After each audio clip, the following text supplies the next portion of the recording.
ಗಾಂಧಿ ಮಾರ್ಗದಲ್ಲಿ ಇವತ್ತು ಪ್ರತಿಭಟನೆ ಮಾಡ್ತೀವಿ ಅಂತ ಹೇಳಿದ್ರೆ ಶಾಂತಿ ಮಾರ್ಗದಲ್ಲೂ ಬಿಡದಲೆ ಗನ್ ಹಿಡ್ಕೊಂಡು ನಮ್ಮನ್ನ ಎದುರಿಸುವಂತದ್ ಮಾಡ್ರೆ 5,000 ಪೊಲೀಸ್ ಹಾಕೋದು ಏನಿತ್ತು ಇಲ್ಲಿ ನೋಡೇ ಬಿಡೋಣ ಆಗಿದ್ರೆ ರೈತರು ಸವಾಲನ್ನ ಸ್ವೀಕಾರ ಮಾಡ್ಲಿ. ಯಾವ ಸರ್ಕಾರ ಉಳಿದಿದೆ ರೈತರು ಇದನ್ನ ಸವಾಲುಗಳನ್ನು ಸ್ವೀಕಾರ ಮಾಡಿ. ನಾನು ಇವತ್ತು ಹೇಳ್ತಾ ಇದ್ದೇನೆ, ಇದೇ ರೀತಿ ನನ್ಗೆ ಒತ್ತಡ ಹಾಕಿದ್ರೆ ಹೇಮಾವತಿ ನೀರಿಗೆ ನಮ್ಮ ಪ್ರಾಣ ಬೇಕಾದ್ರೆ ಕೊಡ್ತೀವಿ ಅಂತ ಹೇಳಿದ್ದೇವೆ. ಈ ನೀರನ್ನ ಯಾವುದೇ ಕಾರಣಕ್ಕೂ ನಮ್ಮ ಹೆಣದ ಮೇಲೆ ತಗೊಂಡೋಗ್ಬೇಕು ಅಂತ ಇವತ್ತು ಹೇಳ್ತೇನೆ. ಪೊಲೀಸ್ ಅವ್ರು ಈ ತರ ಏನಾದ್ರು ಒತ್ತಡ ಹಾಕಿದ್ರೆ ನಾನು ಅಲ್ಲೇ ಹೇಳ್ದೆ ಬಂದಾಗ ಪೆಟ್ರೋಲ್ ಹಿಡ್ಕೊಂಡು ತೋರಿಸ್ತೆ ಅವ್ರಿಗೆ. ಪೆಟ್ರೋಲ್ ಹಾಕೊಂಡು ನಾನೇ ಸೆಲ್ಫಿ ವಿಲೇಷನ್ ಮಾಡ್ತೀನಿ, ನನ್ನ ಜೊತೆ ಹೋಮ್ ಮಿನಿಸ್ಟರ್ ರಾಜೀನಾಮೆ ಕೊಡ್ಬೇಕು, SP ಸಸ್ಪೆಂಡ್ ಆಗ್ಬೇಕು, ಆ ರೀತಿ ಮಾಡ್ತೀನಿ ಸರ್ಕಾರಕ್ಕೆ ಅಂತ ಹೇಳಿ. ನಮ್ಮನ್ನ ಎದುರ್ಸಕ್ ಬರ್ತೀರಾ ನೀವು? ನಮ್ಮನ್ನ ಎದುರ್ಸಕ್ ಬರ್ತೀರೇನ್ರಿ ನೀವು? ನಾವೇ ನ್ಯಾಯ ಕೇಳಕ್ ಬಂದಿರೋದ್ರಿ.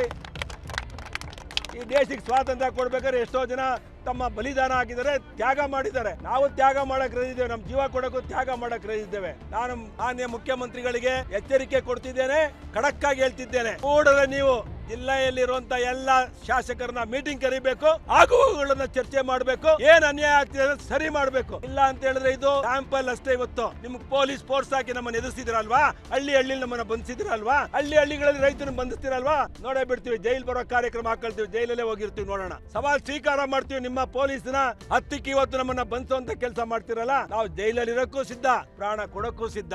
ನಾನು ಇವತ್ತೇ ಹೇಳ್ತಾ ಇದ್ದೇನೆ, ಈ ಕೂಡಲೇ ಯೋಜನೆ ನಿಲ್ಲಿಸಬೇಕು. ನಮ್ಮ ಕುಣಿಗಲ್ ತಗೊಂಡೋಗಕ್ಕೆ, ನೀರ್ ತಗೊಂಡೋಗಿ ಯಾವುದೇ ತಕರಾರಿಲ್ಲ. ಮೂಲ ಯೋಜನೆಗಳನ್ನ ಮೊಟಕುಗೊಳಿಸಿ ವಾಮ ಮಾರ್ಗದಲ್ಲಿ ತಗೊಂಡೋಗೋದಕ್ಕೆ ನಮ್ದು ವಿರೋಧ ಇದೆ. ಈ ರೀತಿಯ ಒತ್ತಡಕ್ಕೆಲ್ಲ ಕಚ್ಚೆನೂ ಕಟ್ಟಲ್ಲ, ಕೇರ್ ಮಾಡಲ್ಲ. ಇನ್ನೊಂದ್ಸಲಿ ಹೇಳ್ತಾ ಇದ್ದೇನೆ, ತೊಡೆ ತಟ್ಟಿ ಹೇಳ್ತೇವೆ, ರೈತರು ಟವಲ್ ಕೊಡಿದ್ರೆ ಈ ಸರ್ಕಾರ ಇರಲ್ಲ. ಶಿವಕುಮಾರ್ ಸಾಹೇಬ್ರೆ, ನೀವು ಮುಖ್ಯಮಂತ್ರಿ ಆಗ್ಬೇಕಾಗಿರೋರು, ಇನ್ನೊಂದು 3 ತಿಂಗಳ ಮುಖ್ಯಮಂತ್ರಿ ಆಗ್ಬೇಕಾಗಿರೋರು, ನೀವು ಕೂಡಲೇ ಇದನ್ನ ಸರಿ ಮಾಡಿ ಕೂತ್ಕೊಂಡು ತುಮಕೂರು ಜಿಲ್ಲೆಯಲ್ಲಿ ಎಲ್ಲೆಲ್ಲಿ ಅನ್ಯಾಯ ಆಗುತ್ತೆ ಅಂತೇಳಿ ನೀವು ಮುಖ್ಯಮಂತ್ರಿ ಆಗ್ಬೇಕಾದ್ರೆ ನಾವೆಲ್ಲರೂ